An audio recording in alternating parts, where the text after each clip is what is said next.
Okay, so our here was Scott Swenson, and this is our plan for him.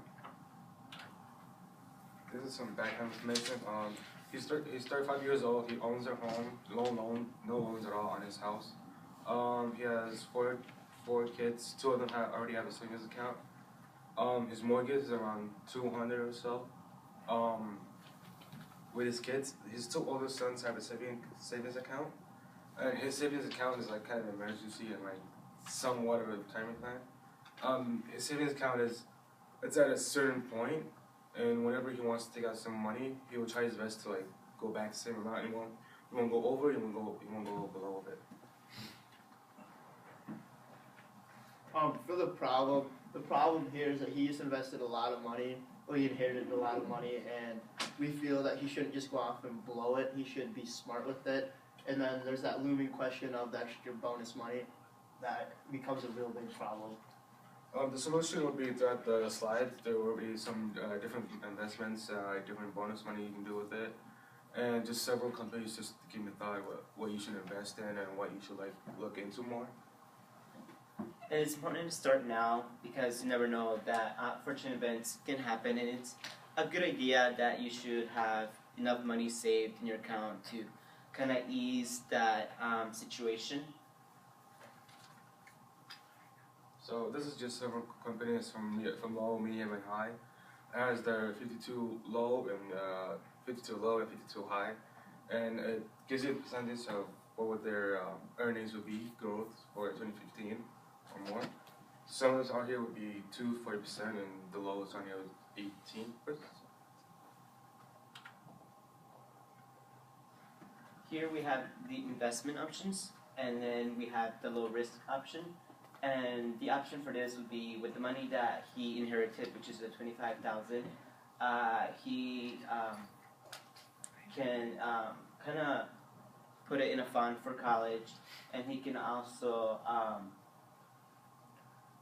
pay off some of the bills and put the majority of what's left into a savings account for later usage in the future and for his kids. For the medium option, I felt that he should buy in maybe like 3 or 4 shares into a company that are stabled out, and maybe put some of his money back into his 401k to kind of get to that point, so then down the road he has more money to retire on. And then possibly if he wants to invest in higher risk companies, he should look more to like tech stocks like Apple or Samsung is kind of medium, but it's also kind of medium high, somewhere like that. Maybe invest in a penny stock because that's like really high investments. And it also deals with $10,000 because if you are investing in high risk, you might have a risk of losing all that money. So the most money you can still invest or you just save it. And then what to do for the bonus money, I said that it would put the max for a 401k and then put the rest into a savings account for emergency funds, and instead of put it in a savings account to use as your money for the monthly budget, and also put it for some paychecks into the bank. So pretty much just save your paycheck money to, if you run out of it, left for $10,000, and after you have the max amount, you can put it into your 401k. With the bonus money, I felt that Sorensen should put some of it into an emergency fund because things do happen, and he also probably has bills to pay, like on his car or for his kids' dentist bills, stuff like that just keep popping up. So I felt he should use that money towards paying off bills that are there.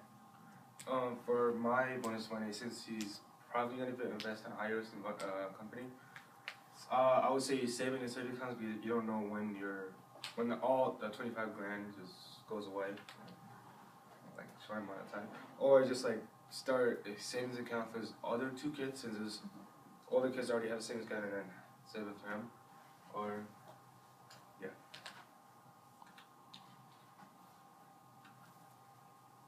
And the best recommendation our group can give to Scott Sorensen is to start a $10,000 bonus money in a savings account. He wants to have a stable savings account to prepare himself for the unfortunate events in the future. And for the $25,000, we feel that the group it would be a good idea to invest his money in a medium risk. A good example of medium risk investing is in stocks. This method can be very beneficial. You are careful in how you're investing, and you will make mistakes on the way, but you always learn from it. And also, some of the $25,000 can also be saved for fun for college for his kids. Before he realizes they'll be old enough to go to college, and he wants to have some money saved for that. Thank you. Jim?